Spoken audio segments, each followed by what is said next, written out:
Di awal film, kita diperlihatkan sakaratul maut seorang veteran bernama Max, bahkan dia masih mengingat masa-masa kelam saat masih aktif menjadi seorang tentara Amerika di Perang Dunia Kedua.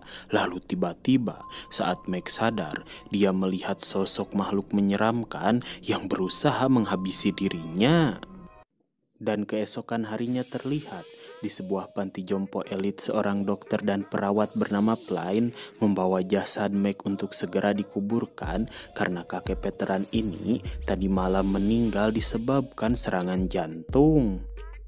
Lalu manajer panti menyuruh seorang perawat baru bernama April segera berganti pakaian karena dia harus membantu teman-temannya yang lain untuk membereskan barang-barang milik Max yang akan segera diserahkan ke panti jompo lain yang membutuhkannya karena Max sudah tidak memiliki satupun keluarga.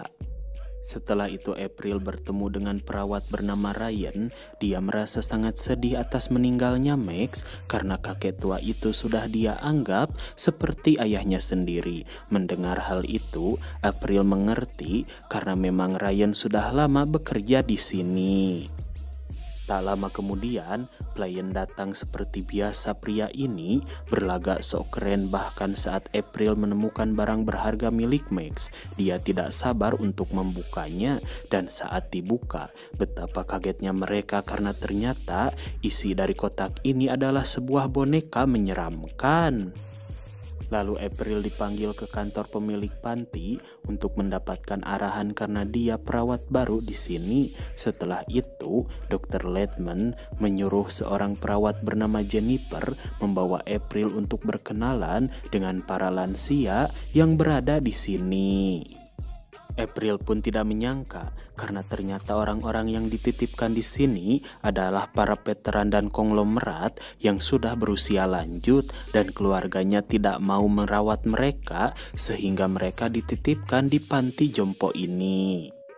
Lalu Jennifer mengajak April bertemu dengan seorang kakek tua konglomerat bernama Rufus Coleman. Walaupun usianya sudah tidak muda lagi, kakek-kakek ini masih sehat bugar. Bahkan dia mengatakan kepada April, dia sering ngaceng jika melihat seorang gadis cantik seperti April karena memang tujuan dia tinggal di sini untuk menghabiskan harta yang dia bawa tanpa diketahui oleh anak-anaknya.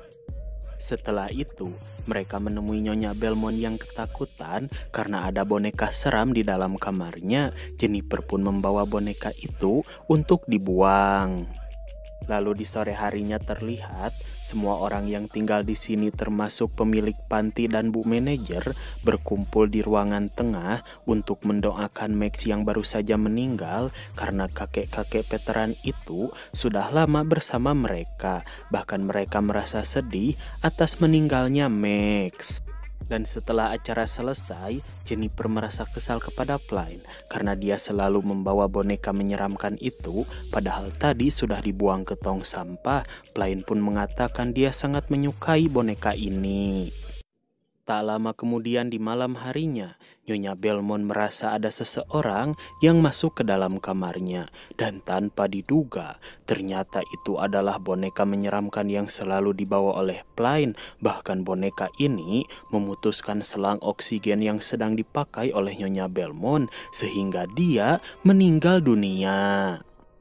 Dan saat Jennifer bersama teman-temannya datang karena mendengar suara teriakan dari Nyonya Belmont, mereka tidak mengira karena sekarang Nyonya Belmont sudah tiada. Dia meninggal sambil memeluk boneka menyeramkan milik Plain itu. Lalu jasad Nyonya Belmont dibawa oleh Dr. Warren ke ruang medis untuk diotopsi. Namun saat membuka kantung jenazah, tanpa diduga, kaki Dr. Warren ditebas oleh boneka jahanam itu dari belakang yang membuat dia lemah tak berdaya. Si boneka pun memanfaatkan kesempatan ini untuk memutilasi tubuh Dr. Warren. Dan sialnya, tidak ada satupun orang yang mendengar suara teriakan dari Dr. Warren sehingga boneka jahanam itu bisa dengan puas menyiksanya. Keesokan harinya terlihat keponakan Nyonya Belmont datang ke sini untuk melihat jenazah bibinya yang sudah meninggal. Lalu dia disuruh oleh pihak panti pergi ke ruang medis karena mayatnya masih berada di sana dan belum dikuburkan. Akan tetapi, bukan jasad Nyonya Belmont yang dia temukan, si nenek blonde malah dikagetkan dengan mayat Dr. Warren dalam keadaan mengenaskan. Singkat waktu di malam harinya Jennifer menyuruh April pergi ke kamar Rupus sedangkan dia akan memeriksa kamar-kamar lainnya. Lalu saat sampai di sana Rupus mengatakan seperti ada seseorang di luar jendela. Dan tiba-tiba betapa kagetnya April saat melihat Nyonya Belmont hidup lagi. Dan ketika dia sedang pingsan, April melihat semua kejadian menyeramkan yang dilakukan oleh si boneka jahanam lewat mimpinya. Setelah April sadar, semua orang bertanya apa yang terjadi kepada dia saat di kamar Rupus. April menjawab dia melihat Nyonya Belmont hidup lagi. Mendengar hal itu tentu saja teman-temannya tidak percaya. Namun Bu Manajer mengatakan tadi pagi Dr. Warren meninggal karena dimutilasi oleh seseorang dan mayat Nyonya Belmont hilang entah kemana. Keesokan harinya terlihat, semua orang yang berada di sini merasa gelisah karena sejak kematian Max, banyak hal-hal janggal yang terjadi di tempat ini. Sedangkan Plain, di saat semua orang ketakutan, dia justru merasa sagni kepada April yang memiliki tubuh bagus. Lalu ketika Plain masuk ke gudang untuk memeriksa stok makanan karena dia akan pergi belanja, tiba-tiba seseorang mendorong Plain dari belakang dan dia menemukan boneka laknat milik Max berada di sini. Lalu betapa kagetnya Plain saat dia berbalik, dia melihat Nyonya Belmont hidup lagi dan langsung menghabisinya. Sementara April bersama Ryan, seperti biasa mereka membereskan ruangan, lalu April bertanya apakah mungkin jika Plain yang mencabut selang oksigen Nyonya Belmont yang menyebabkan wanita tua itu meninggal.